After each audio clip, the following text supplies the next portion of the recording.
Welcome to day 4 of walking all day, technically day 5. I was coming down this path, these sheep started running at me when I got to the gate. I just panicked and jumped right over the gate.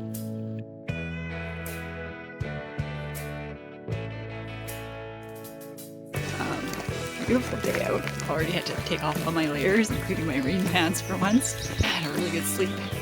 And I encountered the dog walker that I was kind of dreading encountering, and it turned out to be a very nice lady who lived in the house that I could see from my camping spot. So I'm looking forward to another great day of walking, especially if this weather holds up.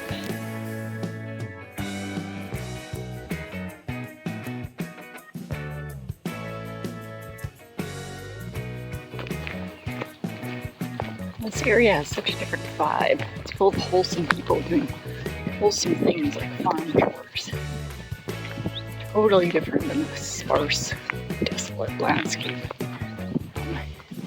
yesterday morning.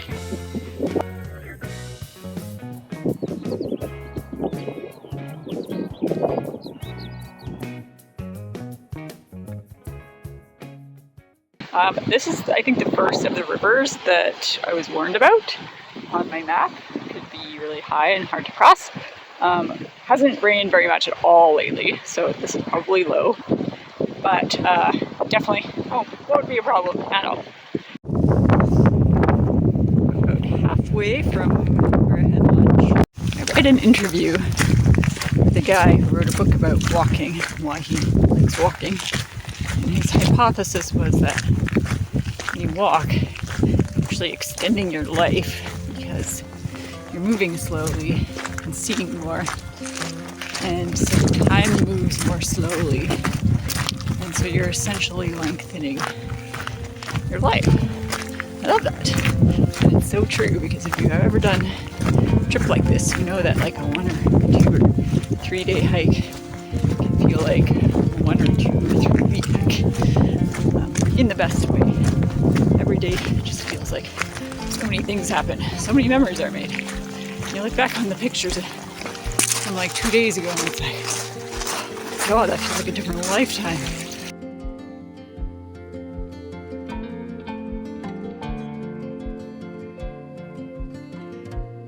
So it's about 5 o'clock, it's starting to get a bit chilly. Just found this nice grassy patch, which is like right beside the first lake that I'll be going by. And it's pretty tempting. I think I might stake it out. I might go for it instead of continuing, because I just don't know when I'm going to find another patch of grass like this. So I staked out the spot on the lake, and I'm glad I did, because it just started to rain. So maybe that was really good timing. I've just noticed my socks just smell terrible, and it's only my second day of wearing those ones. These ones smell pretty bad too. I've been trying to dry them all day on my backpack. But they're wool, so they shouldn't smell, but they've been wet now for like too long. Yeah. In case anyone was wondering, this is what I wear to bed. Long johns, my fleece, my down jacket, all the layers basically. And I put this buff around my face so that if I drool, I don't drool onto my sleeping bag. And also it helps keep me warm. And last night I woke up at about 4 and I touched my nose and it was like an ice cube. So then I was also able to like tuck this right around my face. And keep in mind, I have a mummy bag, and the mummy bag is like huge hood around my head with an opening about this big, because I'm so cold that I basically just have a little snorkel hole to breathe through. And I was still absolutely freezing last night. It is 3:49 a.m. Raining for hours, super windy. 3 of my tent pegs keep coming going out because the ground over there is not very firm. So pegs are not able to stay in with this wind. And I got out and I tried to fix them and then they immediately flew out again. And there's so much force on the front of the tent whenever there's a big gust. And the tent could, like, I don't know, break and collapse if I don't keep something up there. So I decided to put all my food back into my backpack so that it's heavy enough that it can act as an anchor. And I tied the front of the tent onto the strap of my backpack. So I'm really hoping that this ends well, like that the animals don't get into my feed. Yeah, definitely could be worse. In fact, it sounds like the rain is. Oh, look at that. Never mind. It rained all night and somewhat less windy though.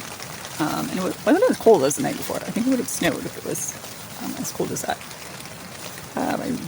I got about 2 hours of sleep between 5 and 7 a.m. because my pack, improvised pack anchor actually sort of worked. So, yay!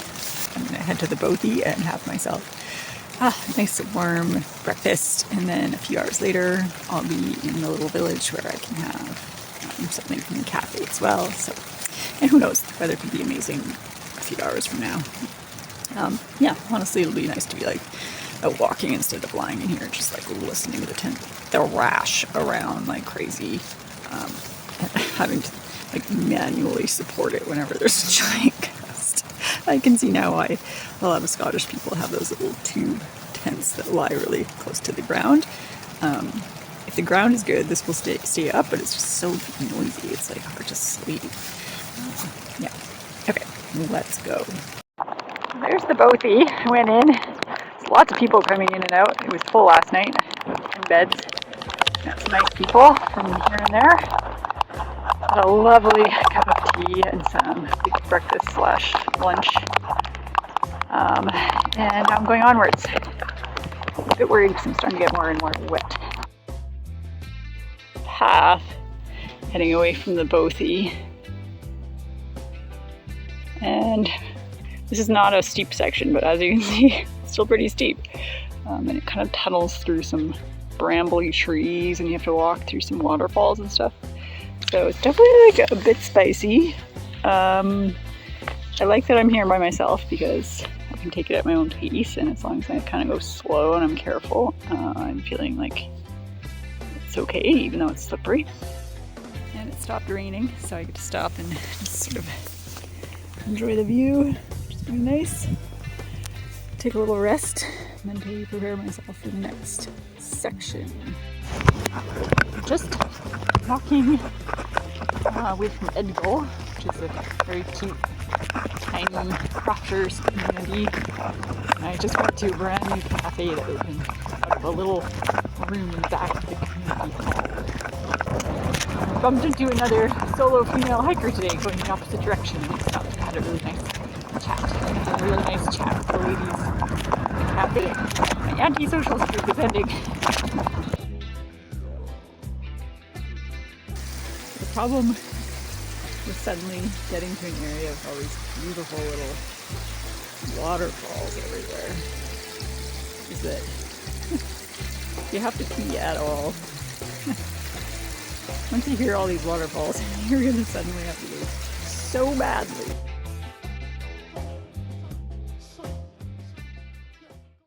I've been walking alongside what used to be a wood. It was actually bequeathed to the John Muir Trust as a wood, but it's all been chopped down, I think, because its natural state is actually a peat bog, and peat bogs are amazing carbon sinks, and so I think maybe they're rewilding it.